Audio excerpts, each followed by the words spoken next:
இந்த நாட்களில் பார்த்தீங்க அப்படின்னா உங்கள் வாழ்நாட்களிலே உங்கள் ஜீவியத்தில் இந்த தேசத்தில் பஞ்சம் இருக்கிறத எத்தனை பேர் பார்த்துருக்கிறீங்க? நம்ம நாட்டில் பஞ்சம் வந்தது யாருக்கெல்லாம் தெரியும்?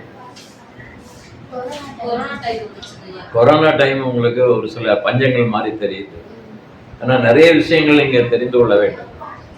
உலகம் முழுவதும் பல நேரங்களிலே பஞ்சங்கள் பெருசாக வந்துருக்கு.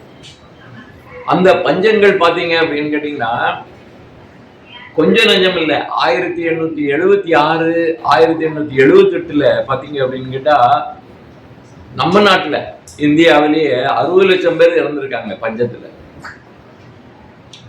நம்ம நல்லா இருக்குன்னு நினைச்சிட்டு இருக்கிறோம்.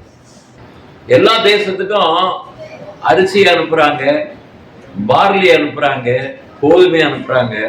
இதெல்லாம் பார்த்தீங்க அப்படின்னு கேட்டால் உக்ரைனும் ரஷ்யாவும் சைனாவும் தான் உலகத்திற்கு நிறைய உணவு உற்பத்தி பண்றாங்க. இந்த உணவு உற்பத்தி உலகத்துல எல்லா தேசங்களுக்கும் அவங்க அனுப்பி என்ன பண்றாங்க? ஏற்றுமதி பண்ணிக்கொண்டே இருக்கிறார்கள். செழிப்பாக அந்த நாடுகள் இருக்கிறது. நம்ம நாட்டுல என்ன விளையுது? கோதுமை விளையுது, அரிசி விளையுது, எல்லாம் விளையுது. நமக்கு அப்படின்னு கேட்டீங்கன்னா நம்ம நாட்டிலேயே நிறைய பஞ்சங்கள் வந்திருக்கு. இந்த பஞ்ச காலங்கள்ல எப்படி நம்ம நடந்துக்கணும், நம்ம வராம அதை நம்ம மக்களை பசியிலிருந்து நம்ம என்ன செய்யணும், காப்பாற்றணும் அப்படின்ற எண்ணங்கள் திட்டங்கள் அரசாங்கத்தில் இப்ப கிடையாது. உலகத்திலேயே பஞ்சத்திலிருந்து ஜனங்களை காப்பாற்றுவதற்கு அந்த காலத்துல யோசேப்புக்கு தான் ஆண்டவர் என்ன பண்ணி இருக்கிறாரு? யோசனையை கொடுத்தார். 7 ஆண்டுகள் அந்த தேசத்துல உலகம் முழுவதும் பஞ்சம் இருந்தது. ஆதியாகமம் புஸ்தகத்துல 41வது வசனத்தை வாசிங்க. அந்த நாட்களிலே பார்வோன் ராஜா கண்ட சொப்பனம். ஆதியாகமம் புஸ்தகம் 41வது அத்தியாயம் 1 வாசிங்க. 2 வருஷம் சென்ற பின்பு பார்வோன் ஒரு சொப்பனத்தை கண்டார். அது என்னவென்றால் நதி அண்டையிலே நின்று கொண்டிருந்தான். அப்பொழுது அழகும் புஷ்டியுமான 7 பசுக்கள். அந்த 7 பசுக்களை அவர் பார்க்கிறார். இன்னொரு பக்கத்துல பாக்குறாரு, கேவலமாக இருக்கக்கூடிய 7 பசுக்கள் அங்க இருக்கிறது. இந்த பக்கம் புஷ்டியா இருக்குது, அங்க 7 பசுக்கள் இருக்குது. இன்னொரு பக்கத்துல கேவலமாக பரிதாபமாக பட்டினியா தோலும் எலும்புமா இருந்துகிட்டு இருக்கக்கூடிய அந்த பசுக்களை பார்க்கிறாங்க. அது இது என்ன செஞ்சது? இதை விழுங்கி போட்டது. அதுக்கப்புறம் இன்னொரு தரிசனம் அதுல பார்க்கிறோம். 6வது வசனம் வாசிங்க. பின்பு நல்ல செழுமையான 7 கதிர்கள், நல்லாக வளைந்த ஒரு செடி, கதிர் வைத்திருக்கக்கூடிய செடிகள் எத்தனைய பார்த்தா 7 பார்க்கிறாரு. அது நிறைய கதிர்கள், அதுல நிறைய கோதுமை நிறைஞ்சு இருக்குது. ஒரே காலில் இருந்து ஓங்கி வளர்ந்தது. அது நல்லா வளர்ந்து இருந்தது. பின்பு சாவியானதோ. அதுக்கப்புறம் பாத்தீங்க அப்படின்னா சாவினா தெரியுமா? அதாவது கோதுமை செடி பாப்பீங்க, ஆனா மேல பூவெல்லாம் பூத்து இருக்கிற மாதிரி இருக்கும். ஆனா உள்ள பாத்தீங்கன்னா என்ன இருக்காது? பால் பிடிச்சிருக்காது. உள்ள கனி இருக்காது. என்ன அப்படின்னா கோதுமை மணி இருக்காது. கோதுமை முதல்ல பால் பிடிக்கும், அப்புறமா என்ன செய்யும் அப்படின்னாக்க உள்ள அது பால் பிடிச்ச பிறகு அதுக்கப்புறம் உள்ள தானியம் இருக்கும். ஆனா தானியம் இல்லாத ஒரு கதிர் அங்கே இருக்கிறது. அதுதான் நீங்க அது சாவி என்று சொல்லுவார்கள். சாவியானது கீழ்காற்றினால் தீந்ததுமான 7 கதிர்கள் முளைத்தது. அந்த 7 கதிர்கள் முளைத்தது. சாவியான கதிர்கள் செழுமையான நிறைமேனியுமான அந்த செழுமையான அந்த 7 கதிர்கள் என்ன செஞ்சது? விழுங்கி போட்டது. அப்ப என்ன? 7 ஆண்டுகள் செழுமையாக தேசம் நன்றாக வளர்ந்திருக்கும், நன்றாக விளைச்சல் கொடுக்கும். ஆனா நீ என்ன செய்யணும் அப்படின்னு பார்த்தா அந்த பஞ்ச காலங்கள் 7 ஆண்டுகள் வரப்போகிறது. 7 ஆண்டுகள் பஞ்சம்னா உலகத்துல எவ்வளவு பேரு உயிரோட இருக்க முடியும்? யோசிக்கணும். அப்ப 7 ஆண்டுகள் அந்த காலத்துல பெரிய கொடிய பஞ்சம் உலகத்திலே ஏற்பட்டது என்று பார்க்கப்படும்போது அது யோசேப்பினுடைய காலத்துல அந்த நாட்களிலே பார்க்கப்படும்போது குடோன்களை தானியங்களை வாங்கி நிறைக்கிறதுக்கான காரியங்களை யோசேப்பு அதை செய்தார் என்று பார்க்கிறோம். ராஜாவுக்கு அடுத்த 2வது ஸ்தானத்தில் இருக்கக்கூடிய பிரதான மந்திரியாக இருக்கக்கூடிய அவர் அந்த காரியங்கள் எல்லாம் செய்து ஒழுங்குபடுத்தி வச்சிருந்தாரு. அந்த தேசத்துல வந்து என்ன அப்படின்னாக்க உலகம் முழுவதும் தானியம் இல்லைன்னா எங்க போனோம் அப்படின்னு கேட்டாக்க பார்வோனுடைய அரண்மனைக்கு போனோம். அங்க யார் இருக்கிறா அப்படின்னா யோசேப்பு இருக்கிறாரு. யோசேப்பினுடைய கையில தான் என்ன இருக்குது? தானியம் இருக்கிறது. அவர் தான் எல்லாருக்கும் கொடுக்க வேண்டும். இப்படியாக உலகத்துல அப்படிப்பட்ட ஒரு காலகட்டங்கள் இருந்ததை நாம் பார்க்கிறோம். இந்த உலகத்துல பஞ்சம் வருதுன்னா காரணம் என்ன வருது? என்ன ரீசனா இருக்குன்னு சொல்லுங்க. உலகத்துல பஞ்சத்துக்கு காரணம் என்ன? கொஞ்சம் சிந்திக்கணும், வாயை திறந்து சொல்லணும். உலகத்துல முதல்ல மழை பெய்யல அப்படின்னா மழை நின்று போச்சு அப்படின்னா என்ன ஆகும்? பஞ்சம் வரும். தண்ணீர் இருந்தா மக்களுக்கு விவசாயம் பண்ண முடியும், செழிப்பா இருக்கும். நல்லா நதிகள், ஆறுகள், குளங்கள், கிணறுகள் எல்லாம் நிறைந்திருந்தா நல்லா என்ன பண்ணலாம்? விவசாயம் பண்ணலாம். அப்ப மழை பெய்யாமல் போனால் அந்த பஞ்சங்கள் உருவாகிறது என்பதை நாம் பார்க்கிறோம். இன்னொரு காரியம் என்ன அப்படின்னா மழை வந்து வெளுத்து வாங்குச்சு அப்படின்னா நல்ல, அதாவது ஐஸ் கட்டி மழையெல்லாம் போட்டுச்சு அப்படின்னா ஆடு மாடெல்லாம் போட்டு தள்ளிடும்.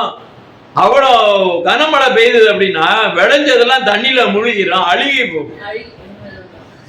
அப்ப தண்டனையாக ஆண்டவர் என்ன பண்றார் அப்படின்னா மழையை அனுப்புகிறார்.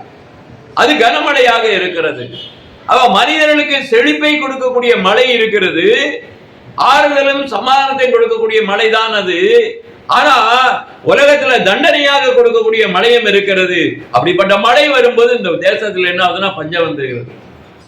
இன்னொரு காரியம் என்ன பார்க்கணும் அப்படின்னு கேட்டீங்கன்னா, ஏழு தேசத்துல மோசனுடைய காலத்துல என்ன பண்ணார் அப்படின்னு கேட்டாக்க, அவர் என்ன பண்ணார் அப்படின்னா வெட்டுக்கிளிகளை, புழுக்கள் எல்லாம் என்ன பண்ணாரு அப்படின்னு கேட்டாக்க அந்த தேசம் முழுவதும் எல்லா செடிகளையும் அப்படியே மேல மேல குத்து குத்தா இருந்துகிட்டு ஒரு செடியில 100-200 வெட்டுக்கிளி அந்த செடியெல்லாம் தின்னு போட்டுருச்சு. ஒரு இலை இல்ல, ஒண்ணு இல்லை.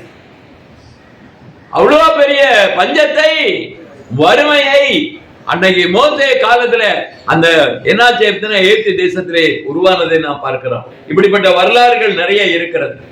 இன்னைக்கு பார்க்கப்படும் போது தேசத்துல எங்க பார்த்தாலும் விவசாயம் பண்றான்னா நேரா என்ன பண்ணுவான்? உரக்கடைக்கு போவான், அப்புறம் மருந்து கடைக்கு போவான். பூ வச்ச உடனே ஒரு மருந்து அடிப்பான். அதுக்கு முன்னாடியே என்ன பண்ணுவான்? கீழே எல்லாத்தையும் உழவடிச்சு கொண்டே இருப்பாங்க. அப்புறம் தண்ணி எல்லாம் போடுவாங்க, விதையெல்லாம் போடுவாங்க. அப்புறம் என்ன அப்படின்னாக்க களை மருந்து வாங்கிட்டு போய் களைகள் எல்லாம் என்ன பண்ணுவாங்க? முதல்ல அதை ஸ்ப்ரே பண்ணிடுவாங்க.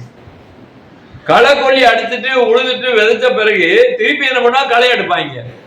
ஏன் அப்படின்னா செடி வளர விடாது. அதுக்கப்புறம் பாத்தீங்க அப்படின்னு கேட்டா மருந்து அடிக்க ஆரம்பிச்சிருவான். ஒரு செடி வர்றதுக்கு 3 வாட்டி 4 வாட்டி மருந்து அடிப்பாங்க. புழுவெல்லாம் வந்து சாப்பிட்டுட்டு. காய்கறி எல்லாம் பாத்தீங்கன்னா நிறைய புழுக்களா இருக்குது, பூச்சிகளா இருக்கிறது. பழங்கள்லையும் புழுக்கள், வண்டுகள் இருக்கிறது. அப்ப இதனால என்ன ஆகுதுன்னா பெரிய அழிவுகள் வருகிறது என்பதை நாம் பார்க்கிறோம். கர்த்தருக்கு ஸ்தோத்திரம். நீங்க பஞ்சத்தை நாம் பார்க்கப்படும் போது உலகத்திலே இன்னும் ஒரு காரியம் இருக்கிறது. 2 ராஜாக்கள் புத்தகம் 6வது அத்தியாயம் 24-25 வாசிங்க. ஒரு சம்பவம் நடக்கிறது, ஒரு யுத்த சம்பவம் நடக்கிறது. சீரியா ராஜா என்ன பண்றான் அப்படின்னு கேட்டா ராணுவத்தை எல்லாம் கொண்டுட்டு போய் என்ன பண்ணா சமாரியாவை முற்றுகை போட்டிருக்கிறான். சமாரியாவுக்குள்ள யாரும் போக முடியல, இருக்கிறதெல்லாம் கொள்ளையடிச்சுட்டான். எல்லாத்தையும் ஆடு மாடெல்லாம் அடிச்சு சாப்பிட்டாங்க, எல்லாம் சுத்தி சாப்பிட்டாச்சு. சமாரியாவுக்குள்ள ஆகாரம் இல்ல. அப்ப சமாரியாவுக்குள்ள என்ன நடக்கு என்று பார்க்கப்படும் போது அங்க அலங்கத்துல ஒரு ராஜா, சமாரியா ராஜா நடந்து போகும்போது ஒரு பொண்ணு கேட்கிறாங்க, என்ன பஞ்சமா இருக்குதே, எங்களுக்கு ஆகாரம் வேணும் அப்படின்னு சொல்லி மக்கள் கேட்கும் போது அவர் சொல்றாங்க, உன் பிள்ளைய சாப்பிட கொடு அப்படின்னு கேட்கிறாங்க. புரியுதா? அப்ப பஞ்சம் வந்ததுன்னா என்ன பண்ணுவாங்க அப்படின்னா வீட்டுல இருக்கிற பிள்ளைய, குழந்தைகளை என்ன பண்ணுவாங்க? திருடுவாங்க.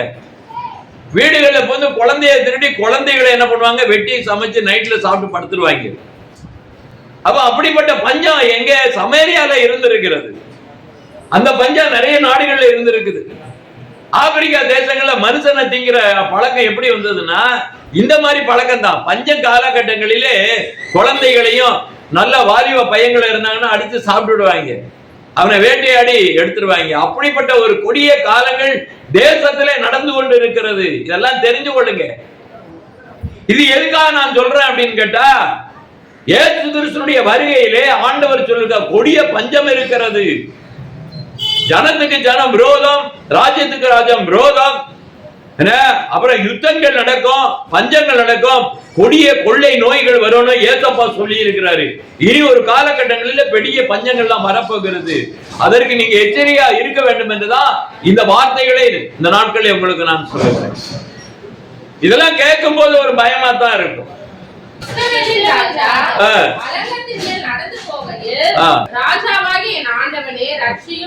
அப்ப என்ன, பசியும் பட்டினியில ராஜாட்ட கேட்டா ராஜா அதுக்கு என்ன பதில் சொல்லுகிறார்? வாசிங்க. அதற்கு அவன்,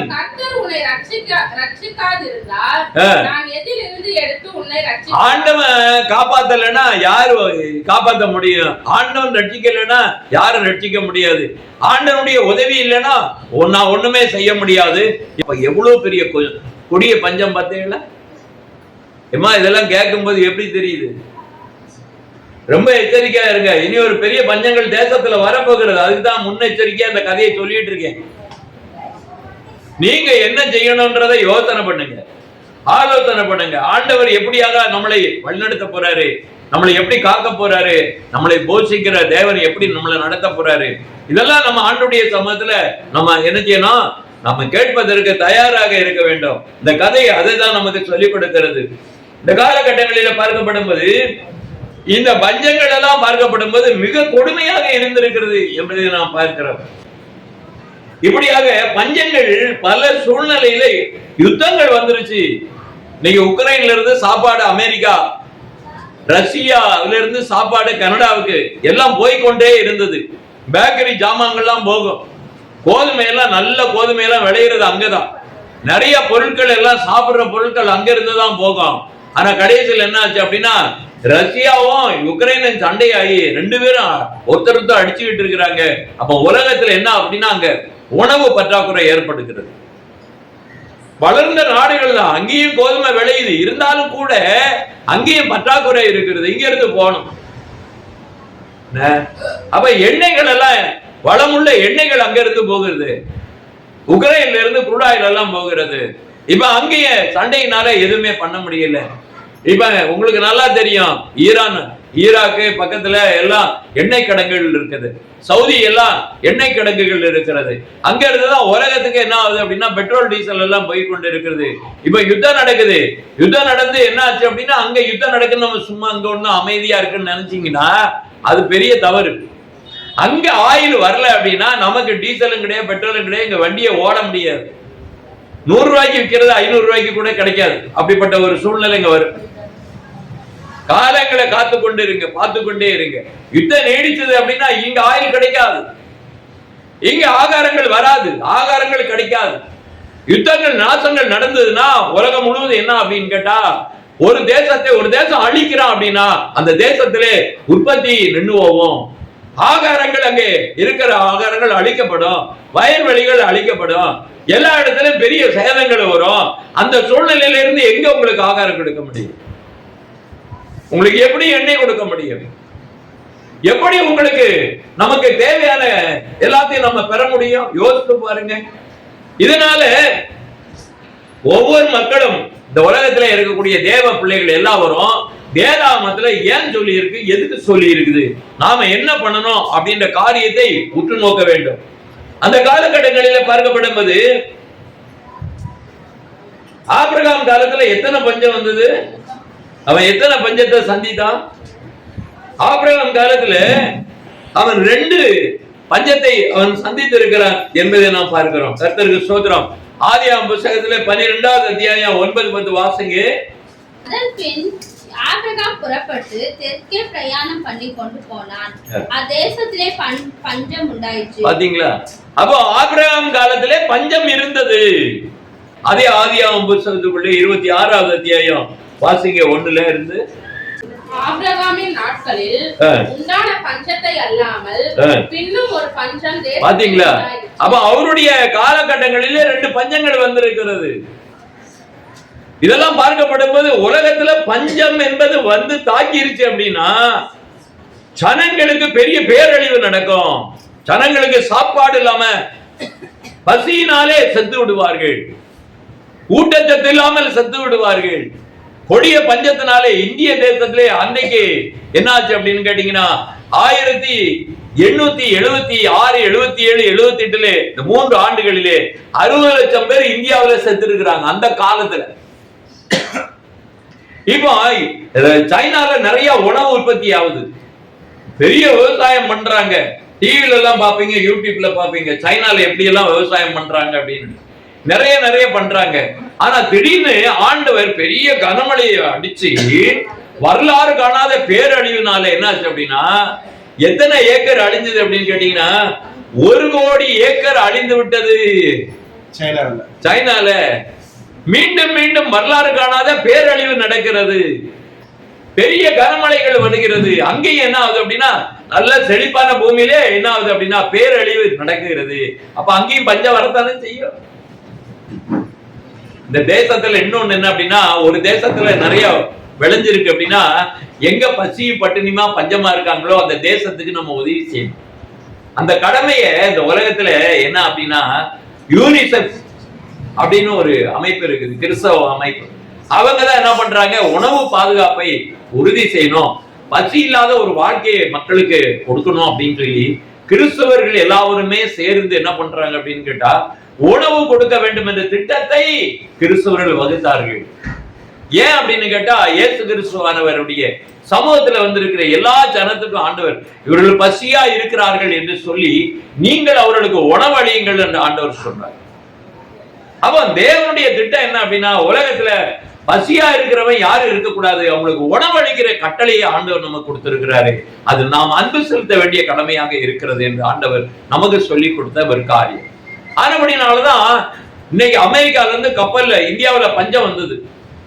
இந்தியாவில பஞ்சத்துல நான்லாம் இருந்திருக்கிறேன், நிறைய காரியங்கள் 66 என்று நினைக்கிறேன், 70லயும் பஞ்சம் இருந்திருக்கு. 1966, 70 வரைக்கும் பாத்தீங்கன்னா பெரிய பஞ்சம். இங்க எல்லாம் பாத்தீங்கன்னா சாப்பாடு இல்ல. தெருவுல பார்த்தா அரசாங்கம் என்ன பண்ணா, கஞ்சி தொட்டி, பெரிய பெரிய அண்டால கஞ்சி தொட்டி வைப்பாங்க. பசி இருந்தா போய் ஒரு அண்டால போய் கஞ்சியை வாங்கிட்டு வந்து எல்லாரும் வீட்டுல ஆளுக்கு ஒரு கிளாஸ் குடிச்சுக்கணும், பசியை காப்பாத்திக்கணும். அது மத்தியானம் போலதான் கஞ்சி காய்ச்சுவாங்க, மத்த நேரம் கிடையாது, அந்த ஒரு வேளைக்காக. அப்போ இங்க தமிழ்நாட்டுல பெரிய பஞ்சமா இருந்தது அந்த பஞ்ச காலகட்டத்தில். சென்னை எல்லாம் ரொம்ப பாதிச்சது, ஒரிசால பெரிய பஞ்சம் வந்தது, வங்காளத்துல பெரிய பஞ்சம் வந்தது. இந்த 3 ஏரியாவிலையும் பாத்தீங்கன்னா பெரிய பெரிய பஞ்சங்களை அந்த நாட்களிலே நாம் சந்தித்தோம்.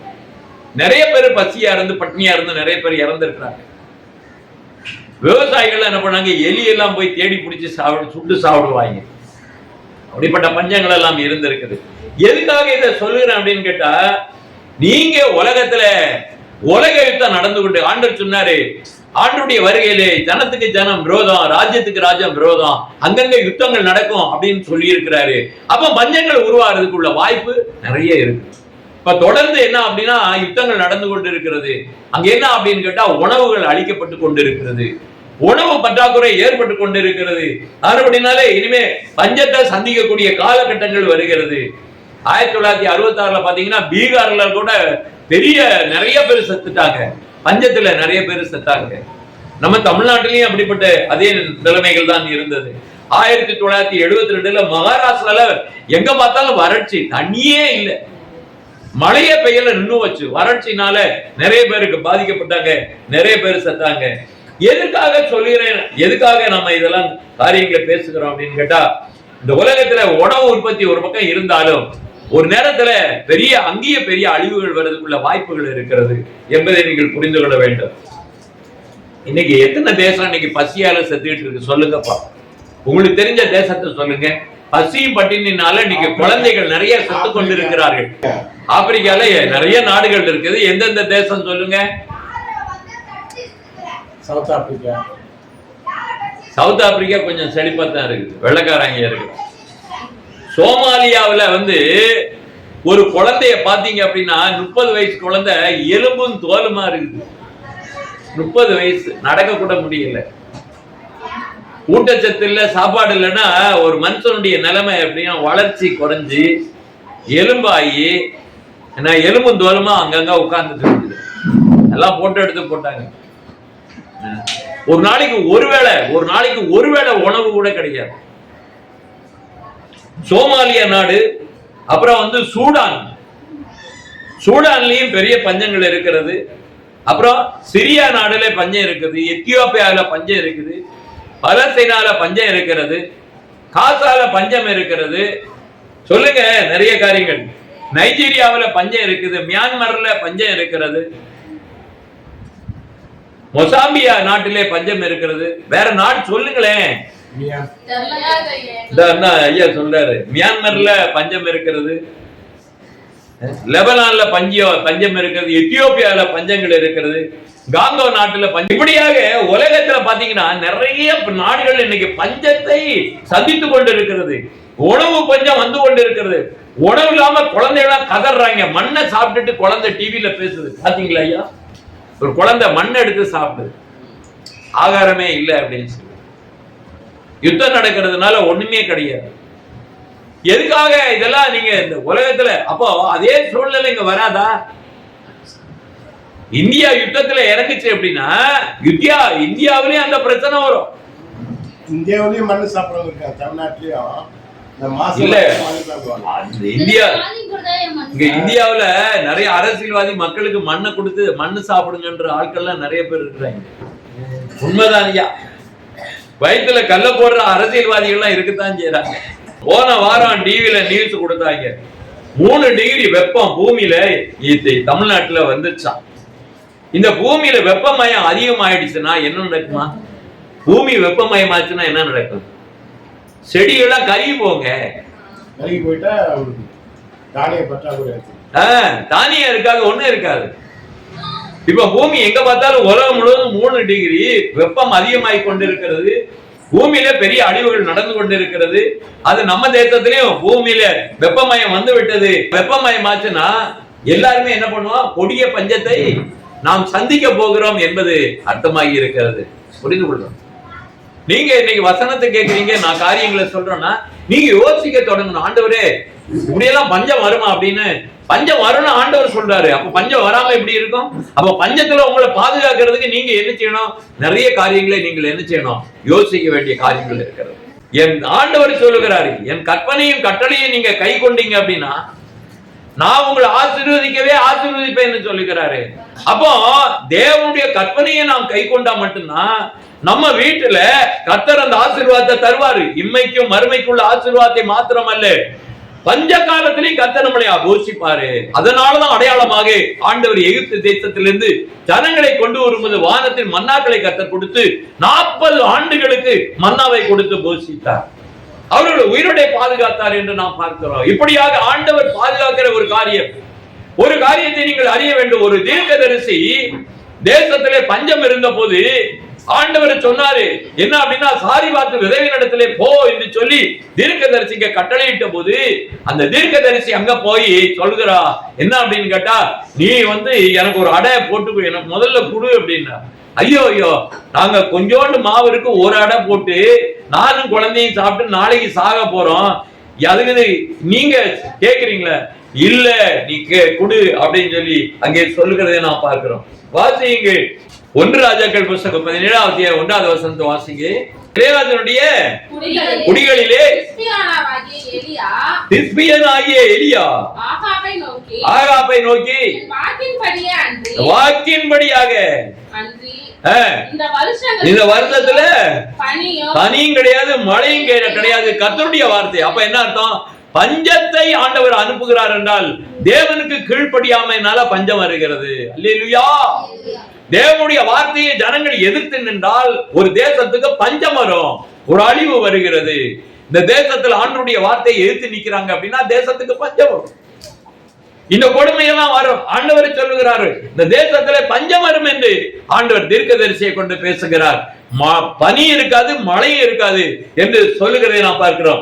7வது வசனத்தை வாசிங்க. தேசத்தில் மழை பெய்யாதபடினாலே சில நாட்களுக்கு பின்பு அந்த ஆறுகள் எல்லாம் வற்றி போயிட்டு மழை பெய்யலன்னா என்ன? ஆறுல தண்ணி இருக்குமா? குளத்துல தண்ணி இருக்குமா? நதியில தண்ணி இருக்குமா? ஒண்ணுமே இருக்காது. அப்ப ஜனங்கள் எங்க போவாங்க? ஆடு மாடு எங்க போய் தண்ணி குடிக்கும்? நீர் ஆதாரம் இருக்காது. தண்ணிக்கு எங்க ஓடுவீங்க? எங்க தண்ணி இருக்குதோ ஜனங்கள் எல்லாம் அங்க ஓடுவாங்க, வண்டியை எடுத்துட்டு ஓடுவாங்க. தண்ணி எடுக்கிறதுக்காக. நான்லாம் சின்ன வயசுல பாத்தீங்கன்னாக்க பஞ்ச காலகட்டங்கள்ல தண்ணி கிடையாது, தண்ணி பஞ்சம் வந்துருச்சு. மழை நின்று போச்சு. மழை நின்று 2 வருஷம் மழை பெய்யல. அப்புறம் என்ன ஆச்சு அப்படின்னா எங்கேயுமே தண்ணி இல்லை. வீட்டுல குடிக்கிறதுக்கு தண்ணி வேணும். நான் தான் கொஞ்சம் வாட்ட சாட்டமா இருக்கேன்னு சொல்லிட்டு என்கிட்ட சைக்கிளை கொடுத்துட்டு 8 குடத்தை கட்டி விட்டுருவாங்க. போய் தண்ணி எடுத்துட்டு வா எங்கேயாவது காட்டுக்குள்ள போயாச்சு. நான் ஒவ்வொரு கிணறா தேடி தேடி தேடி பார்ப்பேன். நிறைய கயிறை கட்டி சுருண்டிட்டு போவேன்.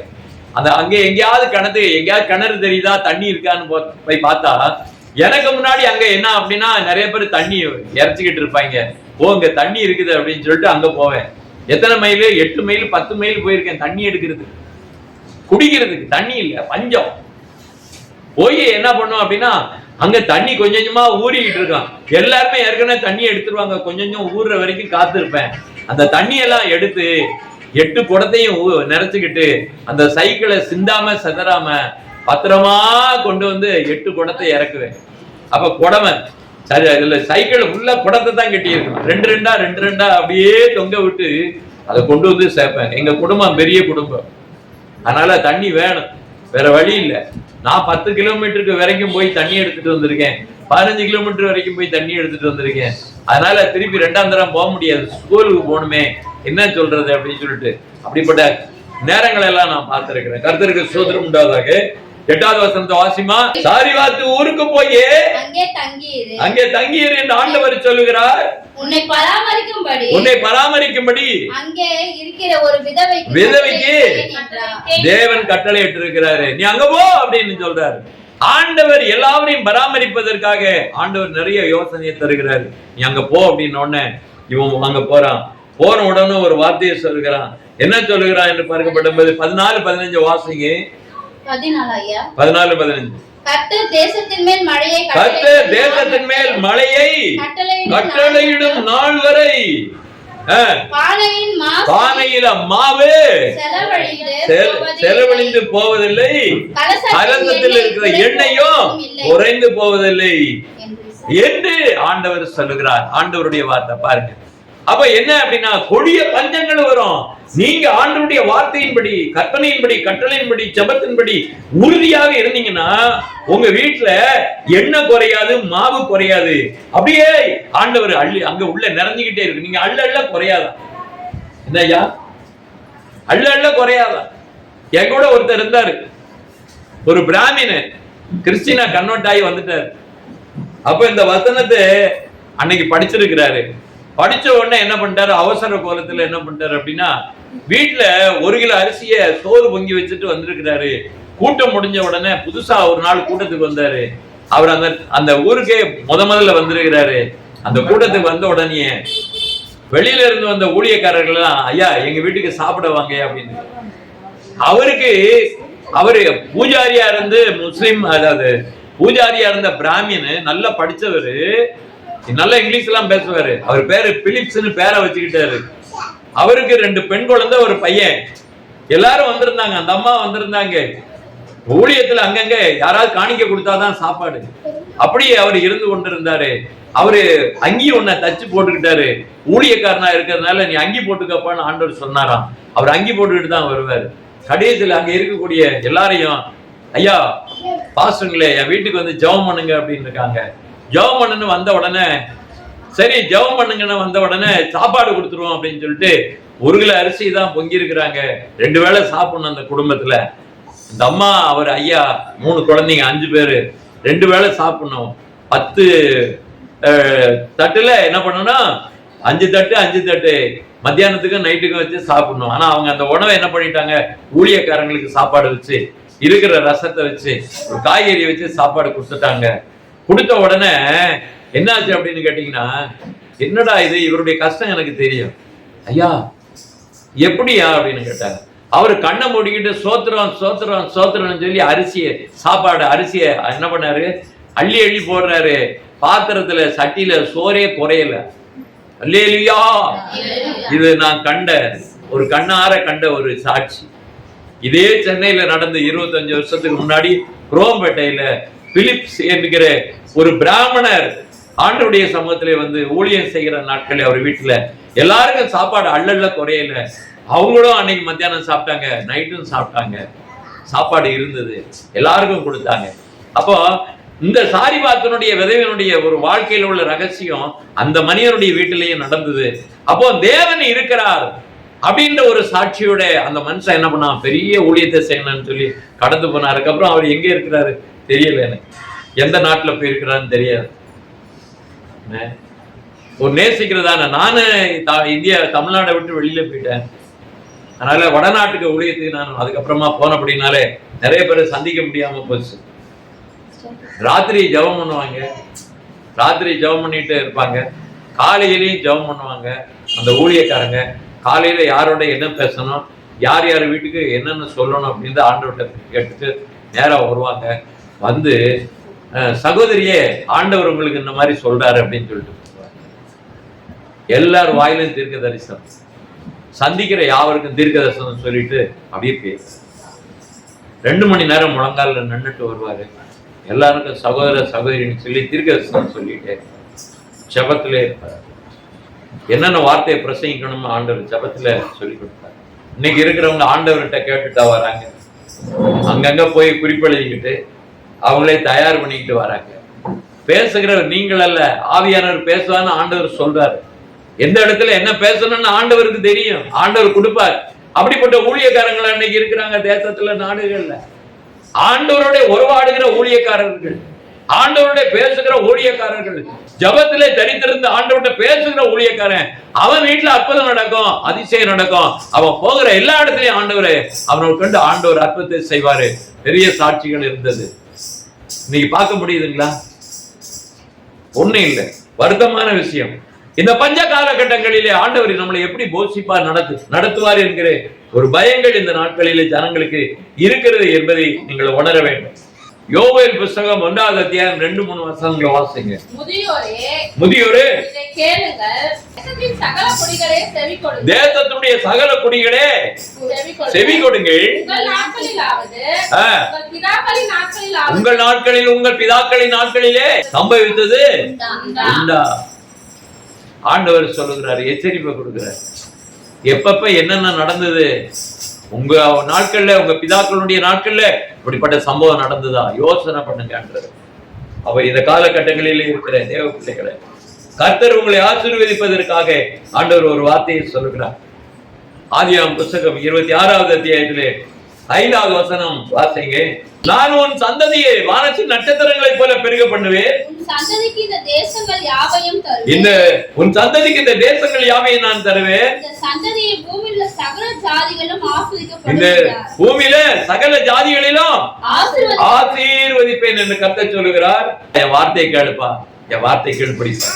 எந்த பஞ்சமானாலும் சரி, எந்த சூழ்நிலை வந்தாலும் நான் உன்னை பாதுகாக்கிறேன், உன்னை காப்பாற்றுவேன் என்று வாக்கு கொடுக்கிற அந்த தெய்வம், உங்கள் சந்ததிகளை பாதுகாப்பேன் என்று சொல்லுகிற அந்த தெய்வம் நம்மோட கூட இருக்கிறார் என்பதை நீங்கள் பார்க்க வேண்டும்.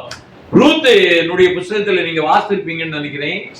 ரூத்துடைய புத்தகத்துல 1வது அத்தியாயத்துல 1-2 வசனத்தை வாசிங்க.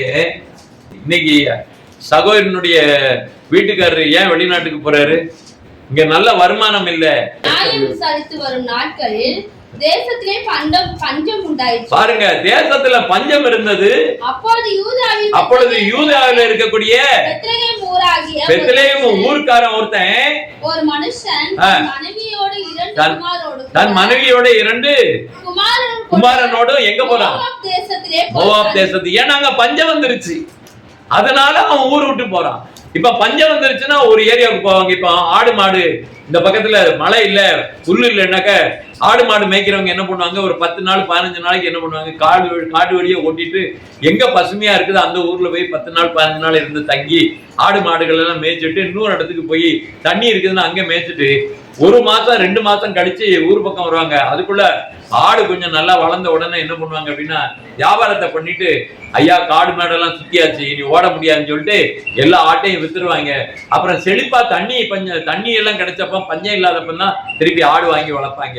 எளிமைக்கு ஏன் போனா பஞ்சத்தினாலதான் ஒரு யூத குடும்பம் பெத்லெகேம் ஊருக்காரர் என்ன பண்றான், மோவாப் தேசத்துக்கு போகிறார். அப்போ ஒரு பஞ்சம். இன்னைக்கு இந்தியாவில இருந்து எல்லா இடங்கள்ல இருந்து எத்தனை கோடி பேர் வெளியில இருக்காங்க. இங்கே வேலை இல்லை, சாப்பாடு இல்லை, பிள்ளைகள்லாம் பட்னியா இருக்குன்னு சொல்லி வெளியில வேலைக்கு போயிருக்காங்க. இந்தியாவில இருந்து எவ்வளவு பேர் போயிருக்காங்க தெரியுமா உங்களுக்கு? 2 கோடி பேர் போயிருக்காங்க. 1 கோடி பேர் எங்க இருக்காங்கன்னா முஸ்லீம் நாட்டுல வேலை செய்யறாங்க. தாவீதுடைய காலத்துல பஞ்சம் இருந்ததா? 2 சாமுவேல் 21:1 என்ன சொல்லி இருக்கு? தாவீதுடைய நாட்களிலே 3 வருஷம் ஓயாத பஞ்சம் இருந்தது. அதுக்காக நீங்க நம்ம கிறிஸ்தவ நாடு, நம்ம எல்லாம் கிறிஸ்தவர்கள், நமக்கு பஞ்சம் வராது அப்படின்னு எல்லாம் கனவு போட்டுட்டு இருக்காதீங்க. எல்லாருக்கும் பஞ்சம் வரும், எல்லாருடைய வாழ்க்கையிலும் பஞ்சம் வரும், எல்லாரும் பஞ்சத்தை சந்திக்க தான் போறீங்க. ஏன்னா ஏசப்பா வருகையில இது இருக்கு அப்படின்னு சொல்லப்பட்டிருக்கிறது. நான் எதுக்காக இதை சொல்லுகிறேன் நல்லா தெரிஞ்சுக்கிடுங்க. வேதாகமத்துல the Bible prophecy teaching about this the famine என்று நாம் பார்க்கிறோம். வேதாகமத்திலே தேவனுடைய தீர்க்க தரிசன புத்தகங்களிலே நான் பார்க்கக்கூடிய ஒரு காரியம் என்னன்னா, பஞ்சத்தினால உலகத்துல 4ல் 1 பங்கு சாவ போறாங்க. நல்லா தெரிந்து கொள்ளுங்க. வேதாகமம் தெளிவா சொல்லி இருக்குது.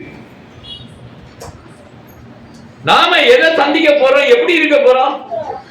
இந்த 125%, அதாவது 1000 கோடி அப்படின்னா 250 கோடி பேர் சாவ போறாங்க அப்படின்னு கேட்டா எத்தனை ஆண்டுகள்ல சாவாங்க அப்படின்னா 7 ஆண்டுகளில் சாவார்கள். அன்னைக்கு 7 பசுக்களை ஆண்டவர் அன்னைக்கு காண்பித்தாரு. 7 வருஷம் பஞ்சம் அன்னைக்கு நடந்தது. அந்த 7 வருஷம் பஞ்சம் இயேசு கிறிஸ்துவின் வருகையின் காலத்துல 7 வருஷம் பஞ்சம் வரப்போகிறது. யுத்தங்களும் நாசங்களும் வரப்போகிறது. எல்லா இடத்துலயும் உணவு இருக்கும். அதை போய் என்ன பண்ணுவாங்க? ராக்கெட்டை வச்சு நெருப்ப வச்சு அழிச்சிருவாங்க. சாப்பாடே கிடைக்க விடாம பண்ணிடுவாங்க. உணவுகள் சேகரிக்கப்பட்டனாலும் அதை அழிப்பார்கள். இப்படிப்பட்ட ஒரு சம்பவம் இந்த உலகத்திலே நடக்க போகிறது என்று சொல்லப்பட்டிருக்கிறது. மத்தேயுடைய புத்தகத்திலே 24வது அத்தியாயம் 22வது வசனத்தை வாசிங்க. அந்நாட்களில்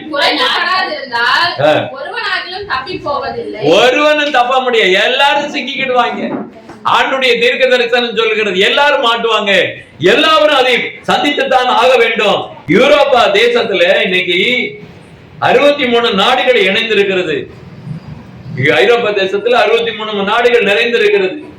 இவர்கள் என்ன பண்ணுவாங்க அப்படின்னா, என்ன பண்றாங்க அப்படின்னா, நியூ எஜுகேஷன், இந்த ஏஐ தொழில்நுட்பம் வந்திருக்கு பத்தியா? குழந்தைங்களை, பசங்களை நல்லா கேட்டுக்கொள்ளுங்க. ஏஐ தொழில்நுட்பம் வந்திருக்குல்ல, இந்த 63 நாடுகள்ல இந்த ஏஐ தொழில்நுட்பத்தை கொண்டு வந்திருக்கிறாங்க. வேர்ல்டுல என்ன அப்படின்னா, ஒன் ஐடி, ஒன் வேர்ல்டுடைய சிஸ்டம், அது இந்தியாவும் சேர்ந்து இருக்கிறதுல என்ன நியூ வேர்ல்டு ஆர்டர் இதெல்லாம் கொண்டு வராங்க. சர்வதேசம் முழுவதும் இந்த பேங்க் எல்லாம் ஒன்னா இணைக்கணும் அப்படின்னு சொல்லிட்டு எல்லாமே என்ன அப்படின்னு கேட்டாக்க, ஒரு நம்பரை கொண்டு நீங்க எல்லாத்தையும் பண்ணலாம். கையில காசு பணம் கொண்டு போக வேண்டாம். இன்னைக்கு பஸ்லயும் எல்லா இடத்துலயும் போனாக்க டிக்கெட் வாங்கினாலும் செல்போனு, ஹோட்டல்ல சாப்பிட்டாலும் செல்போனு, எல்லாம் அந்த நம்பரை வச்சு மூவ் பண்ணுவாங்க. அப்படியாக மாற்றுகிற ஒரு காரியத்தை இன்னைக்கு செய்து கொண்டு வருகிறார்கள். ஃபாரின் நேஷன்ல இன்னைக்கு பெரிய வெளிநாடுகள் இருக்கக்கூடிய எல்லா நாடுகளும் என்ன அப்படின்னு கேட்டாக்க, பைனான்சியல் பவர், அதாவது பணத்தினுடைய அதிகமாக பணத்தை சேகரிச்சு வச்சிருப்பாங்க. வேர்ல்டுல பணத்தை சேகரிச்சு வச்சிருப்பாங்க, நல்லா வச்சிருப்பாங்க. ஆனா ஒண்ணு மட்டும் நல்லா தெரிந்து கொள்ளுங்க, ஆனால் அவர்கள் அழிவை சந்திக்கப்படும் போது அந்த வல்லரசு தேசங்களிலே பொருளாதாரம் அழிக்கப்படும். முதல்ல யுத்தம் நடக்குது, சண்டை நடக்குது, ஆனா பொருளாதாரம் அழிக்கப்படுது. அப்ப பஞ்சம் நேச்சுரலாவே வந்துடும். முத்திரையை தெரிந்து கொள்வார்கள். வெளிப்பாடு புஸ்தகம் 13வது அத்தியாயம் 17வது வசனத்துல அந்த முத்திரையை தெரிந்து கொள்ளுகிறவர்கள் விற்க முடியும், வாங்க முடியும். அப்ப அந்த ஒன் வேர்ல்டுனுடைய ஐடி வந்துடும். உலகம் முழுவதும் அந்த ஒரு நம்பரு, அது உங்க விரலுக்குள்ளே இருக்கும், இந்த இடத்துல கூட இருக்கும், இல்லைன்னா இங்கே இருக்கும். இப்படியாக அது என்ன அப்படின்னா, ஒரு அரிசி, சின்ன அரிசி மாதிரி இருக்கும். அந்த சிப்பை உங்க உடம்புல மாட்டிடுவாங்க. நீங்க போன உடனே கையை காட்டினீங்கன்னா போதும், அது ஆட்டோமேட்டிக்கா உங்களுக்கு கதவு திறக்கும். உங்க அக்கௌண்ட்ல எவ்வளவு பணத்தை நீங்க அனுப்பணுமா எல்லாம் அனுப்பலாம். உங்க உடம்புலயே அதை பிக்ஸ் பண்ணிடுவாங்க. அதான் 666. அதை பத்தி நான் உங்களுக்கு சொல்லி தரேன். அந்த மிருகத்தின் முத்திரையை, அதன் நாமத்தையாவது, அந்த நாமத்தின் இலக்கத்தையாவது தரித்து கொள்ளுகிறவனை தவிர வேற ஒருவனும் விற்க முடியாது, வாங்க முடியாது, செய்ய முடியாது என்பதை வேதாகமம் தெளிவாக சொல்லுகிறது. ட்ரிபுலேஷன் டைம், ட்ரிபுலேஷன் டைமுக்கு என்ன சொல்லுவாங்க? தி டார்க் ஏஜ்னு சொல்லுவாங்க. நம்ம டார்க் ஏஜ்ல இப்ப போறோம். உலகம் எல்லாம் யுத்தம் நடந்ததுன்னா நம்ம இருண்ட காலத்துக்குள்ள போறோம். இருண்ட காலத்துலதான் பஞ்சம் வரப்போகிறது, மோசங்கள் நடக்க போகிறது. ஒருத்தர் அந்த பொண்ணு சொன்னா பாத்தீங்களா, உன் மகனை தான் அன்னைக்கு சாப்பிடுவோம் அப்படின்னு சொல்ற கதை மாதிரி பஞ்சத்துல அப்படிப்பட்ட ஒரு சூழ்நிலைகள் எல்லாம் வரும் என்பதை நீங்கள் அறிந்து கொள்ள வேண்டும்.